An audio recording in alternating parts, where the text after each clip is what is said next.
तो मूवी के स्टार्ट होते ही हमें एक गांव दिखाया जाता है जहाँ के लोग हंसी खुशी अपनी जिंदगी गुजार रहे थे। उसी गांव में रहने वाला एक लड़का भी हमें दिखाया जाता है जिसका नाम थॉरफिन होता है। थॉरफिन उसी गांव में रहने वाली एक लड़की को बहुत ज्यादा पसंद किया करता था। फिर एक दिन वो उसी लड़की से मिलने के लिए कैटल एरिया में जाता है जहाँ पर वो दोनों बहुत सा टाइम साथ गुजारते हैं। सीन चेंज होकर शिफ्ट होता है थॉरफिन के छोटे भाई पर जो फ्रूट्स इकट्ठा करने के लिए जंगल में घूम रहा था। लेकिन तभी वहाँ पर उसकी नजर एक अजीब सी आदमी पर पड़ती है जो कि उस टाइम फ्लूट बजा रहा था। अब थॉरफिन का भाई उस आदमी को देखते हुए उसके पास जाता है। तभी हम नोटिस करते हैं कि वो आदमी किसी इंसान जैसा नहीं दिख रहा था क्योंकि उसके दांत बिल्कुल किसी वुल्फ जैसी थी। और तो और उस आदमी का नाम भी वुल्फस्टैन था। अभी वो बच्चा यानी थॉरफिन का भाई वुल्फस्टैन से बातें कर ही रहा होता है कि तभी अचानक से जंगल से बहुत सारे वेयरवुल्व्स आ जाते हैं जिन्हें देखकर वो बच्चा बहुत ज्यादा डर जाता है और उसके होश उड़ जाते हैं क्योंकि उसकी मौत उसकी बिल्कुल सामने होती है। अब अचानक वुल्फस्टैन अपने दांतों को बाहर निकालता है और यहाँ पर हमें नहीं दिखाया जाता कि क्या हुआ। बस अब थॉरफिन के भाई की चिल्लाने की आवाजें ही सुन पाते हैं और उसकी टोकरी नीचे गिर जाती है। अब उसके चिल्लाने की आवाज थॉरफिन भी सुन लेता है लेकिन अब क्योंकि वो अपनी फ्रेंड के साथ होता है इसीलिए वो इस पर ज्यादा ध्यान नहीं देता। इतनी ही देर में बहुत सारे वेयरवुल्व्स उस गांव में घुसने लगते हैं। वो पूरे गांव पर अटैक कर देते हैं और एक एक करके सभी लोगों को मारने लगते हैं। वो वेयरवुल्व्स उस एरिया में भी घुस जाते हैं जहाँ पर थॉरफिन और उसकी फ्रेंड थी। अब थॉरफिन उन्हें देखकर खुद तो छुप जाता है लेकिन उसकी फ्रेंड वहीं पर ही रह जाती है जिसकी वजह से वेयरवुल्फ उसकी फ्रेंड को जान से मार डालते हैं। इसके बाद थॉरफिन कैटल एरिया से बाहर आता है और अपने भाई को आवाजें लगाने लगता है लेकिन उससे अपना भाई कहीं भी दिखाई नहीं दे रहा था क्योंकि जैसा कि हम जानते हैं कि थोड़े टाइम पहले ही कुछ वेयरवुल्व्स ने उसे मार डाला है। यहाँ पर थॉरफिन भी देखता है कि बहुत सारे वेयरवुल्व्स गांव पर हमला कर रहे हैं। उन्होंने पूरे गांव में तबाही मचा दी है, हर तरफ अफरा तफरी मची हुई है। इसीलिए थॉरफिन अपनी जान बचाकर एक जगह पर छुप जाता है। इसके बाद थॉरफिन भागकर जल्दी से घर के अंदर जाता है जहाँ पर वो देखता है कि उसके फादर बहुत ज्यादा इंजर्ड हालत में वहाँ पर पड़े हुए हैं। तब थॉरफिन के फादर उसे वहाँ से भाग जाने के लिए बोलते हैं क्योंकि यहाँ पर बहुत खतरा है। लेकिन इतनी ही देर में वहाँ पर एक वेयरवुल्फ आ जाता है जिसे देखते ही फौरन थॉरफिन एक जगह पर छुप जाता है। अब वो वेयरवुल्फ उसके फादर को जान से मार डालता है। अपने फादर को अपनी आंखों के सामने मरता हुआ देखकर थॉरफिन काफी दुखी होता है और काफी घबराया होता है और वो डरते हुए वहाँ से भागकर बाहर आ जाता है। लेकिन तभी अचानक से वो नीचे गिरकर बेहोश हो जाता है। जब थॉरफिन को होश आता है तो उसके सामने गाँव का चीफ और एक चर्च के फादर होते हैं और वो थॉरफिन को बताते हैं कि अब तुम बिल्कुल अकेले रह गए हो क्योंकि तुम्हारी पूरी फैमिली को वेयरवुल्व्स ने मार डाला है और सिर्फ तुम्हारी फैमिली को ही नहीं गाँव के आधे से ज्यादा लोगों को मार दिया है। और हमें बेहद अफसोस है कि हमारा सबका एक जैसा ही नुकसान हुआ है, यानी कि हमने अपनी फैमिलीज को खो दिया। नेक्स्ट सीन में हमें चीफ अपने घर में दिखाए जाते हैं लेकिन तभी उनके पास 4 बहादुर आदमी आते हैं और इन चारों को चीफ नहीं बुलाया था क्योंकि ये वॉरियर्स थे। उनमें सीनियर आदमी का नाम हॉल था और बाकी उसके साथी थे। अब यहाँ पर चीफ उन चारों को एक टास्क देते हैं कि वो जंगल पर बने गाँव के किंग को जाकर ये मैसेज दें कि हमारे गाँव पर वुल्व्स ने अटैक कर दिया है, हम हेल्पलेस हैं, हमें आपकी मदद की जरूरत है। चीफ उनको ये भी बताते हैं कि ये जंगल इतना ज्यादा खतरनाक है कि उसको पार करना आसान नहीं है क्योंकि जो भी वहाँ पर जाता है वो जिंदा बचकर वापस नहीं आता और मारा जाता है। लेकिन अब क्योंकि वो उस एरिया के सबसे ज्यादा बहादुर इंसान थे इसीलिए वो इस बात से नहीं डरते। अभी वो लोग अपने मिशन के लिए जाने ही लगते हैं कि थॉरफिन वहाँ पर आ जाता है और कहता है कि मैं भी आपके साथ जाना चाहता हूँ क्योंकि मैं उस जंगल की हर एक रास्ते को जानता हूँ और एक बार मैं अपने फादर के साथ भी वहाँ पर गया था। तब वो लोग उसे अपने साथ ले जाने के लिए एग्री हो जाते हैं। इसके बाद चीफ थॉरफिन को एक एक्स देकर कहता है कि ये तुम्हारे फादर का था। इसके बाद ये लोग अपने मिशन पर जाने के लिए आगे बढ़ते हैं जहाँ पर इनका एक और साथी भी इन्हें ज्वाइन कर लेता है।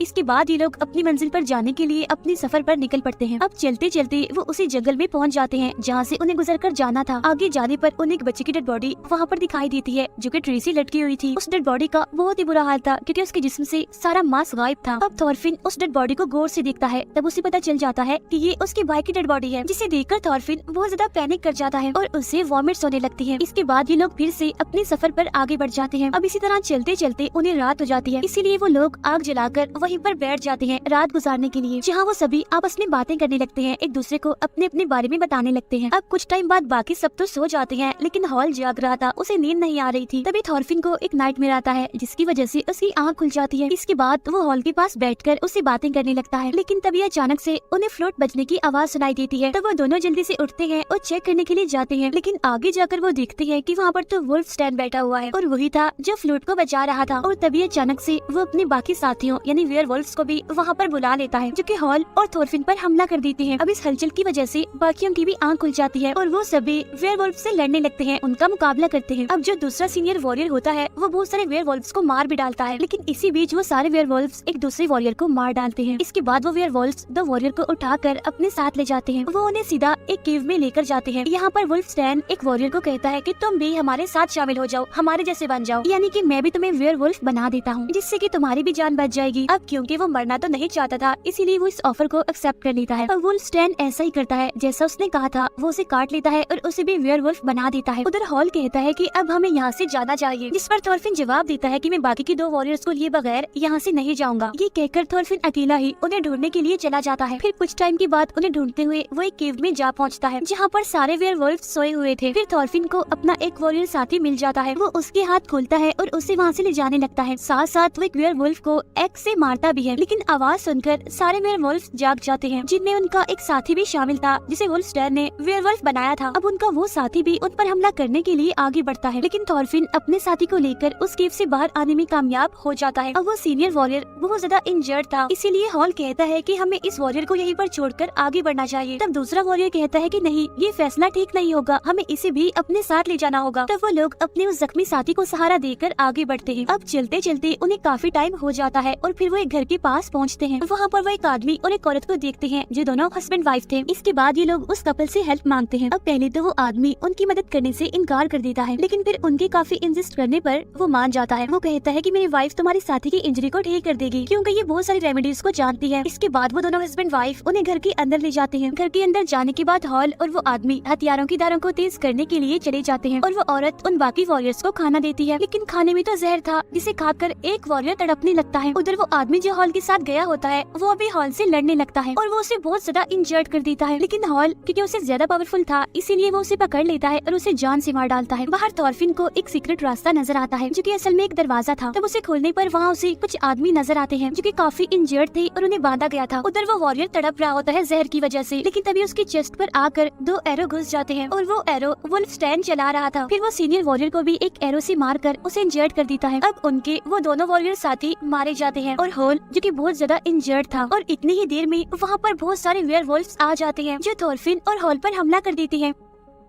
वो दोनों काफी बहादुरी से काफी देर तक उनसे लड़ते रहते हैं और 2 वेयरवुल्फ्स को वो जान से मारने में कामयाब भी हो जाते हैं। उन्हें मारने के बाद वो दोनों वहाँ से भागने लगते हैं, लेकिन तभी अचानक से वुल्फस्टैन हॉल पर एरो मारकर उसे बहुत ज्यादा इंजर्ड कर देता है। ये देखकर थॉरफिन काफी घबरा जाता है और चिल्लाने लगता है। अब हॉल थॉरफिन को कहता है कि प्लीज तुम यहाँ से भाग जाओ अपनी जान बचाकर, क्योंकि मैं तो बहुत ज्यादा जख्मी हो गया हूँ और वैसे भी थोड़ी देर के बाद मैंने मर ही जाना है। तब थॉरफिन हॉल की ये बात मान लेता है और वहाँ से भाग जाता है। उसके जाने के बाद वुल्फस्टैन हॉल पर बहुत सारे एरोस चलाता है। भागते भागते थॉरफिन के सामने रॉक्स आ जाती हैं और वो उन चट्टानों पर चढ़ना शुरू कर देता है। कभी गिरते कभी संभलते वो किसी न किसी तरह करके चट्टान के ऊपर पहुंच जाता है। अब उसकी आंखों के बिल्कुल सामने एक कैसल था जो कि उसे किंग का था, यानी जिसके पास चीफ ने उन्हें भेजा था। अब थॉरफिन उस कैसल के अंदर जाता है जो कि बिल्कुल वीरान था और वहाँ पर कुछ वेयरवुल्फ्स भी थे जो कि उसे छुप छुप कर देख रहे थे। आगे जाने पर थॉरफिन वहाँ पर वुल्फस्टैन को देखता है। वो थॉरफिन को देखकर हंसता है और कहता है कि आगे तो किंग तुम्हारा ही वेट कर रहा है, जल्दी करो और छत पर जाओ। अब थॉरफिन आगे बढ़कर सीढ़ियाँ चढ़ने लगता है, लेकिन उन सीढ़ियों पर भी वेयरवुल्फ्स बैठे हुए थे। अब थॉरफिन छत पर जाता है जहाँ पर वो किंग को पाता है। अब यहाँ पर हमें ये बात रिवील होती है कि ये सबके पीछे किंग का हाथ है। वो सारे वेयरवुल्फ्स किंग के ही साथी हैं जिन्हें किंग ने अपने महल में रखा हुआ है। इसके बाद किंग थॉरफिन को नीचे बेसमेंट में ले जाता है जहाँ पर हॉल जख्मी हालत में बंधा हुआ था, मतलब ये कि इतना इंजर्ड होने के बावजूद भी वो भी जिंदा था। अब यहाँ पर एक और सीक्रेट रिवील होता है और वो ये कि हॉल असल में किंग का ही बेटा है, लेकिन अपने फादर की इन्हीं चीप हरकतों की वजह से वो घर छोड़कर चला गया था। वो अपने फादर के अगेंस्ट था, इसीलिए उसने अपने फादर से बगावत का ऐलान कर दिया और इसीलिए वो अब तक उन वेयरवुल्फ्स को मारता आ रहा था एक वॉरियर बनके। अब यहाँ पर वुल्फस्टैन थॉरफिन को भी वही ऑफर देता है कि तुम भी हम जैसे यानी वेयरवुल्फ बन जाओ या फिर मर जाओ। अब थॉरफिन खुद को जिंदा रखने के लिए उन लोगों जैसा बनने के लिए एग्री हो जाता है, लेकिन हॉल उसे ऐसा करने से मना करता है, जिस बात पर किंग अपने ही बेटे यानी हॉल की मुंह में तलवार घुसाकर उसे जान से मार डालता है। इसके बाद वुल्फस्टैन थॉरफिन को काट कर उसे अपने जैसा ही यानी वेयरवुल्फ बना देता है। अब थॉरफिन उठता है और हॉल की मुंह से तलवार निकालता है। वो उस तलवार से वुल्फस्टैन का हाथ काट देता है। इसके बाद वो छत पर वहाँ जाता है जहाँ पर किंग खड़ा था। अब वुल्फस्टैन भी उसके पीछे पीछे जाता है, लेकिन यहाँ पर थॉरफिन उसे जान से मार डालता है, यानी अभी वो इंसान ही था। इसके बाद वेयरवुल्फ थॉरफिन पर अटैक कर देते हैं, लेकिन काफी टाइम तक लड़ने के बाद थॉरफिन बहुत सारे वेयरवुल्फ्स को मार डालता है। लेकिन तभी अचानक से वहाँ पर 2 बड़े बड़े खतरनाक वेयरवुल्फ्स पीछे से आ जाते हैं जो थॉरफिन को पकड़ लेते हैं और उसे बेसमेंट में ले जाते हैं, जहाँ पर किंग थॉरफिन को मार मार कर उसका बुरा हाल कर देता है। लेकिन तभी थॉरफिन उठता है और वो किंग को काट कर उसे भी वेयरवुल्फ बना देता है, यानी कि क्योंकि अब किंग भी एक वेयरवुल्फ बन गया था। इसके बाद थॉरफिन हिम्मत करता है और बचे हुए वेयरवुल्फ्स को भी मार डालता है। इसके बाद वो किंग का गला काटकर उसका सर अपने हाथ में पकड़कर बाहर निकलता है। फिर वो कैसल की तरफ देखता है जहाँ पर अब कोई भी नहीं था, क्योंकि उसने सारे वेयरवुल्फ्स को मार दिया था। अगले सीन में थॉरफिन किंग के सर को अपने गाँव लेकर पहुँच जाता है, जहाँ पर वो चीफ को भी बताता है कि मैंने सारे वेयरवुल्फ्स को मार दिया है। और वो चीफ के सामने तलवार फेंकते हुए कहता है कि बस एक आखिरी वेयरवुल्फ बचा है और वो वेयरवुल्फ कोई और नहीं बल्कि मैं हूँ। और तभी चीफ तलवार उठाकर थॉरफिन का गला काटकर उसकी बॉडी से अलग कर देता है। फिर वो वहाँ पर नारे लगाने लगता है कि थॉरफिन हमारा हीरो है। वहाँ मौजूद सारे लोग भी ये नारा लगाने लगते हैं कि थॉरफिन हमारा हीरो है। इसी सीन के साथ ही ये मूवी यहीं पर एंड हो जाती है। Thank you for watching.